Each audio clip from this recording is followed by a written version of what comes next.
सर्वांना नमस्कार। गेली 4 वर्ष आपण बघतोय की आपल्या बेळगाव असेल, दक्षिण, ग्रामीण, उत्तर या ज्या परिसरामध्ये आपण पाहताय की ज्या ठिकाणी व्यवस्थितरित्या रस्ते नाही आहेत, त्या ठिकाणी शेतकऱ्यांची समस्या असेल, विद्यार्थ्यांची समस्या असेल, सामान्य नागरिकांची समस्या असेल, या समस्येकडे कुणाचंही लक्ष नाही आहे। मग ते राज्य सरकार असो, केंद्र सरकार असो किंवा इथले स्थानिक राजकीय नेते मंडळी असो। आता या बेळगाव परिसरामध्ये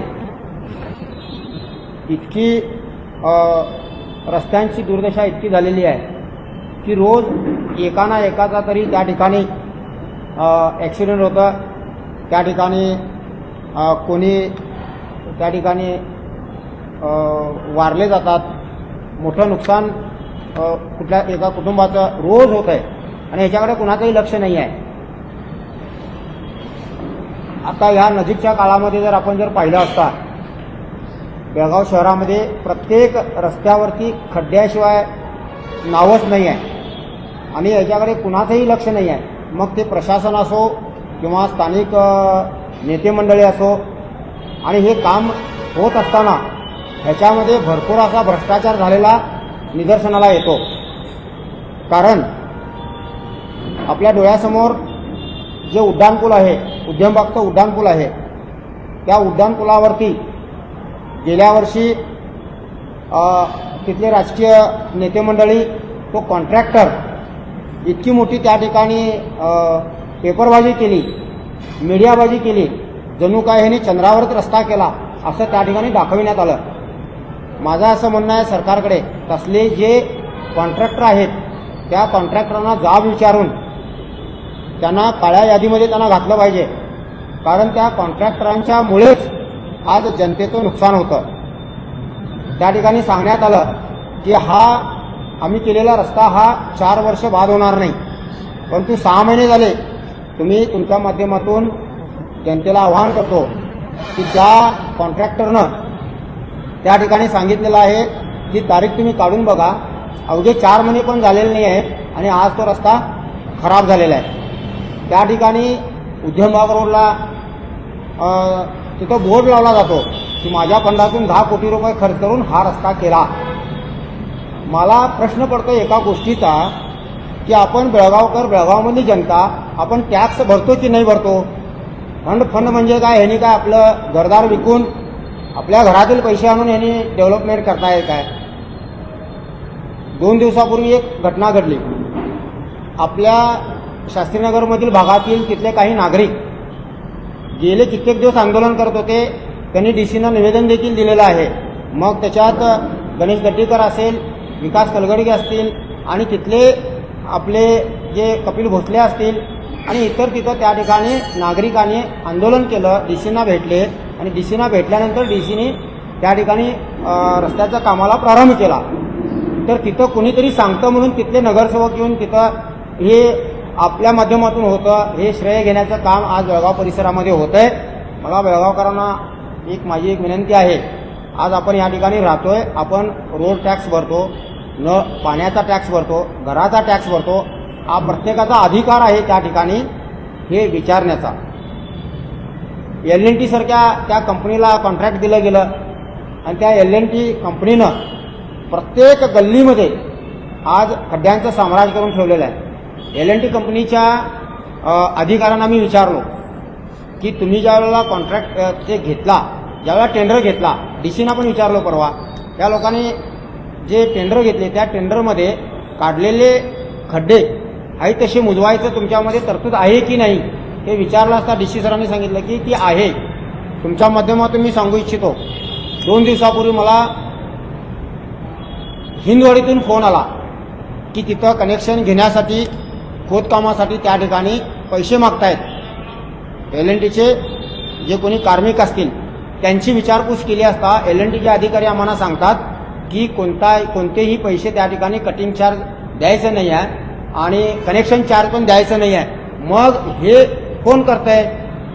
आज बेळगावमध्ये परिस्थिती अशी झालेली आहे की दारामध्ये साधा परसो आपल्या परसामध्ये जर बाथरूम बांधायचं असेल किंवा इतर कुठलं ते छोटंसं काम करायचं असेल आणि दारात एक 4 बुट्ट्या जर वाळू पडली असेल तर तिथलेच नगरसेवक त्या अधिकाऱ्यांना सांगतात कॉर्पोरेशनच्या, लगेच कॉर्पोरेशनचा अधिकारी त्या ठिकाणी जातो आणि त्या ठिकाणी त्यांना जाब विचारतो. हे कुठेतरी चुकीचं आहे. त्या जे असे काम करतायत नगरसेवक, त्यांची कुणाचीही जर आपल्याकडे तक्रार आली तर तो कुठल्याही पक्षाचा नगरसेवक असेल त्याची गय केली जाणार नाही. आता ही जनता आज भडकून उठलेली आहे. जनतेच्या मनातील, जनतेच्या पोटातील आक्रोश आज कुठेतरी बाहेर येताना दिसतोय. आज PID असेल, PID नंबर घेण्यासाठी, EST घेण्यासाठी त्या ठिकाणी त्या आपल्या या गरीब जनतेकडून भरमसाठ पैसे वसुली करण्याचं काम काही नगरसेवक करतायत. मी कॉर्पोरेशन अधिकाऱ्यांना पण सांगू इच्छितो, या इथल्या आपल्या बेळगाव परिसरातील असेल किंवा इतर कोणत्याही एरियामधील जे आपले बांधव असतील, मग ते कोणत्याही जाती धर्माचे कोणत्याही भाषेचे असतील, कोणत्याही पक्षाचे असतील, आम्हाला त्याचा संबंध आहे. त्यांना नाहक त्रास कोणत्याही अधिकाऱ्यानं करू नये ही विनंती आहे. याच्या पाठीमागं हे जर झाल्यानंतर काय करणार आहे मी शेवटला तुम्हाला कळवेनच. तर आज ESTचं जर आम्हाला जर त्या ठिकाणी नमूद करायचं असेल, EST सर्टिफिकेट जर पाहिजे असेल तर त्या ठिकाणी आम्हाला अवघे 100-200 रुपये लागत आहेत, तेवढेच लागत आहेत. आपल्या काही कार्यकर्त्यांनी हे करून घेतलेलं आहे. तर त्या ठिकाणी 25,000-30,000ची डिमांड त्या ठिकाणी या गरीब जनतेकडनं केली जाते. याची पण खबरदारी त्यांनी घ्यावी. जनतेला त्रास ह्या बाबतीत पण करू नये अशी माझी विनंती आहे. त्यानंतर जे इलेक्ट्रिक मीटर्स असतील, पाण्यासाठी आपण जे कनेक्शन घेतोय त्या माध्यमातून असेल तर ह्या माध्यमातून याच्यासाठी पण भरपूर पैशाचा डिमांड केला जातो.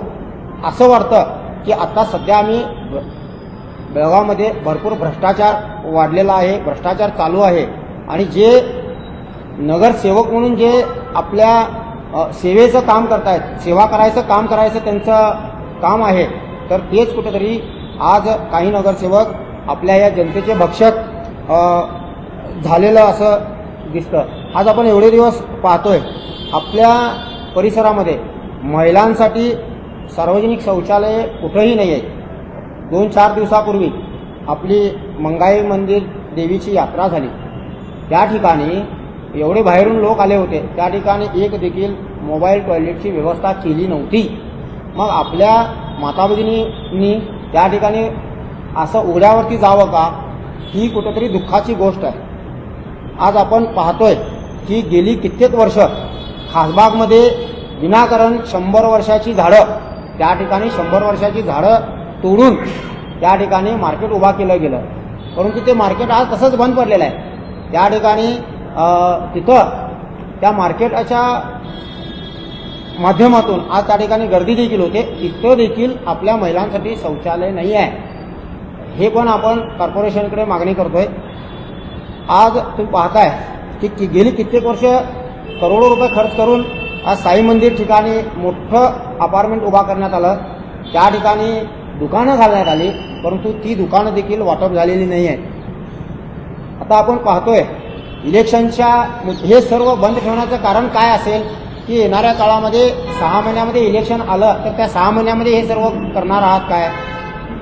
आज रोडाचं काम देखील संपूर्ण ठिकाणी खड्डेमय झालेलं आहे. मग हे रोड इलेक्शनच्या तोंडावर, आता गेल्या वेळेला इलेक्शनच्या तोंडावर घाई गडबडीनं ते रोड केले गेले आणि ते रोड 6 महिन्यामध्ये उकळून गेले. मग त्याच पद्धतीनं तुम्ही आपल्या गरीब जनतेचा खिशातील पैसा तुम्ही संपवणार आहात काय? याला कोण जाब विचारणार, याला कोण जबाबदार आहे? याचं उत्तर आता जनताच येणाऱ्या काळामध्ये देणार आहे. हे सर्व करत असताना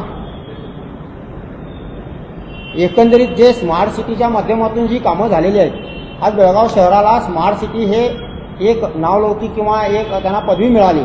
स्मार्ट सिटीमध्ये बेळगाव शहर आज त्या ठिकाणी त्या बक्षीस देण्यात आलं किंवा एक सन्मान केला गेला.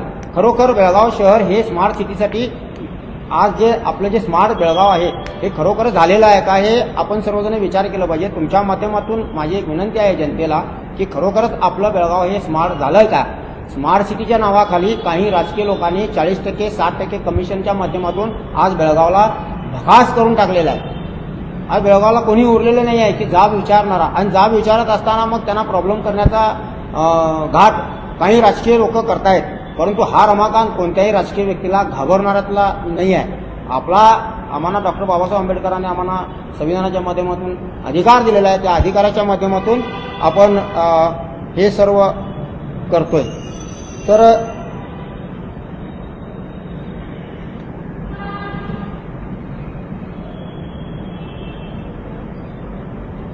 येडुरप्पा रोड, आज त्या एवढ्या मोठ्या व्यक्तीच्या नावाने येडुरप्पा रोडला नाव दिलं गेलं.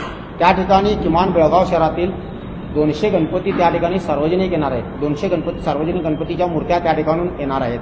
तर त्या रस्त्याची जरी तुम्ही जर पाहिला परिस्थिती, तर ते देखील आता सध्या केलेला आहे, वर्षभरात केलेला आहे. तो वर्षभरातला रस्ता जर खराब होत असेल तर ह्याच्या पाठीमागे पण किती भ्रष्टाचार झाला असेल हा पण आपण विचार करणं आवश्यक आहे. येळ्ळूर रोड देखील तसाच झालेला आहे. वडगाव अनगोल रोड तर चिखलाचं साम्राज्य होऊन गेलेलं आहे. वार्ड नंबर 42चा एक व्हिडिओ मला पाठवले एकट्याने. भाजपचा नगरसेवक आहे तिथं. वार्ड नंबर 42 तुम्ही बघू शकता की हा वार्ड नंबर 42. जर एक नगरसेवकाचा रस्ता जर असा असेल तर मग सामान्य नागरिकाची काय परिस्थिती असणार आहे. आज आम्ही काही आमच्या कार्यकर्त्यांच्या माध्यमातून हे सर्व आम्ही जमा केलेलं आहे.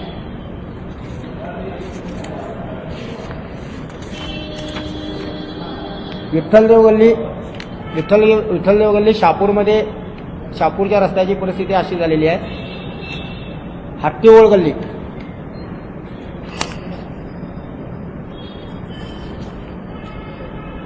हे गोरगरीब जनतेसाठी भाजी मार्केट द्यायचं होतं. कित्येक दिवस असंच पडलेलं आहे. मला असं वाटतं की येणाऱ्या इलेक्शनच्या तोंडावरती बहुतेक करून हे वाटणार असतील, आणि हे पण आपल्याच कार्यकर्त्यांना वाटणार असतील. जसं खाऊकट्ट्याचा प्रकार घडला त्याच पद्धतीने ह्याचा पण प्रकार होणार असेल. जर असा प्रकार घडत असेल तर आपण शांत बसणार नाही. आता गोवावेस ह्या ठिकाणी कामत म्हणून एक आजोबा साईडनं जात होता. ह्याच खड्ड्यामध्ये ते 4 व्हीलरमध्ये 407मध्ये हेस्कॉमच्या कॉन्ट्रॅक्टरच्या गाडीमध्ये गावले आणि आज त्यांचा पाय निकामा झालेला आहे. हाच खड्डा आपण स्टँडर्ड एरिया म्हणतो. भाग्यनगर अनगोल रोड त्या ठिकाणी चांगले सुशिक्षित लोक मोठे मोठे बंगलोज बांधून तिथं त्या ठिकाणी आहेत. त्यांची परिस्थिती देखील हीच झालेली आहे. भाग्यनगर अनगोल रोड, एक कचेरी गल्ली आणि सह्याद्री कॉलनी भाग्यनगर.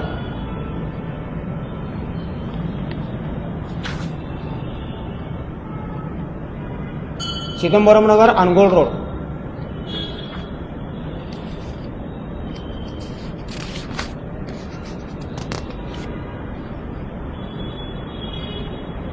किल्ला जिजामाता सर्कलकडे पण तेच प्रकार घडलेला आहे. फुलबागल्ली फोर्ट रोड हे देखील तेच. भाग्यनगर अनगोल रोड आणि भाग्यनगरला हे ड्रेनेज पाणी रोडवरती आहे. ड्रेनेज पण त्या ठिकाणी नाही आहे. आणि हे सर्व रस्ते इलेक्शनच्या तोंडावरती हे सर्व रस्ते केलेले होते. 2 वर्ष झाले. जयशंकर भवनच्या समोरील रस्ता हा देखील तोच. पडून मुलगीचा पाय महात्मा फुले कामामध्ये पडून पाय म्हणतात. मीरापूर गल्ली त्या सपार गल्ली त्या ठिकाणी पण असत. आणि ही रईत गल्लीची मुलगी बिचारी त्या LNDच्या त्या कामाच्या खड्ड्यामध्ये पडून तिचा पूर्ण पाय त्या ठिकाणी तिचा फ्रॅक्चर झालेला आहे. 21 दिवस झाले ती झोपूनच आहे.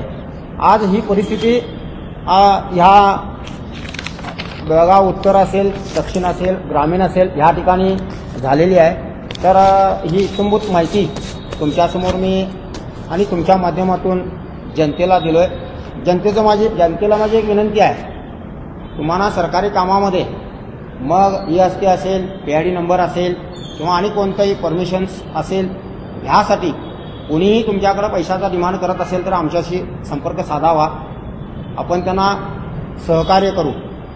अशी कॉर्पोरेशनमध्ये मला काही अधिकाऱ्यांनी मला सांगितलं की त्या ठिकाणी राजकीय लोकांनी त्या ठिकाणी त्यांना सांगितलेलं आहे म्हणे की कोणतीही बिल्डिंग बांधायचं असेल, कोणी बिल्डिंग बांधताना पहिला त्यांना भेटायचं म्हणे आणि त्याच्यानंतर त्यांना भेटल्यानंतर ह्यांनी कॉर्पोरेशनवाल्यांना परमिशन देणार. हे बेळगाव कोणाच्या बाबाचं नाही आहे. जे लोक घरं बांधतायत ते कुठून चोरी करून कुणाच्या जमिनी लुटून हे घरं बांधत नाही आहेत. स्वतःच्या घामानं हे लोक आपली घरं बांधतायत. त्यांना नाहक त्रास कुणीही करू नये हे तुमच्या माध्यमातून माझ्या जनतेला मी सांगू इच्छितो. जय शिवराय. परवा मंगळयात्रा झाली. मंगळयात्रेपूर्वी महापालिका आयुक्त आणि महापौर गेलेले की आम्ही रस्ता कसं लावलो, तर 2 दिवसात ते पूर्ण आणि खराब झाले. तसा प्रयत्न आता गणपतीच्या तोंडावर होऊ शकतो, तर तुम्ही काय करणार? नाही, आम्ही आत्ता आम्हाला हे व्यवस्थितरित्या झालं पाहिजे. कारण का आज रोडवरती फिरते ती प्रामाणिक मध्यमवर्गीय किंवा हे जनता फिरते, त्रास सहन करावा लागतो हे जनतेला. कोणत्याही सरकारी अधिकाऱ्याला किंवा कोणत्या आमदाराला किंवा कोणत्याही राजकीय व्यक्तीला हा त्रास सहन करावा लागत नाही. त्यांचं काम व्यवस्थितरित्या होत राहतं. परंतु सामान्य जनतेला जो त्रास होतो हा त्रास बंद झाला पाहिजे. आपण गणपतीच्या 10 दिवस अगोदर हे सर्व आमचे रस्ते व्यवस्थितरित्या झाले पाहिजे. परवा दिवशी DC सरांशी पण माझी चर्चा झाली. DC सरांनी स्पष्ट आम्हाला सांगितले की आपण सर्व कामं करून देतो आणि ही जी आता सध्या जी चालू आहेत कामं ही कुणाच्या फंडातून किंवा कोणी सांगितलेलं म्हणून नाही आहे. सामान्य जनता DC सरांना भेटली आणि DC सरांनी ऑर्डर केलेली आहे ती कामं करा म्हणून. काही कोणीही फुकटचा स्टंटपणा किंवा श्रेय घेण्यासाठी कोणीतरी भोक म्हटल्यानंतर ही भोकायचं काम चालू आहे. तर हे आता नाही चालणार. हे जनता ठरवणार काय करायचं आणि काय नाही करायचं. आणि आपली टीम आहे ही प्रत्येक ठिकाणी, आम्हाला उत्तर दक्षिण ग्रामीण हे नाही आहे, संपूर्ण हा जो परिसर आहे आपला आहे. इथले बांधव आहेत ते आपले बांधव आहेत. म्हणजे कोणत्याही जाती धर्माचे असो आम्हाला त्याचा संबंध नाही आहे. कोणत्याही जाती धर्माच्या व्यक्तीला त्रास होता कामा नये ही आपली. हो, कमिशनरला ऑलरेडी भेटलेलंच आहे, परत आणि भेटणार. गणपतीच्या 10 दिवस अगोदर जर हे काम नाही झालं तर भव्य मोर्चा आपण महापालिकेत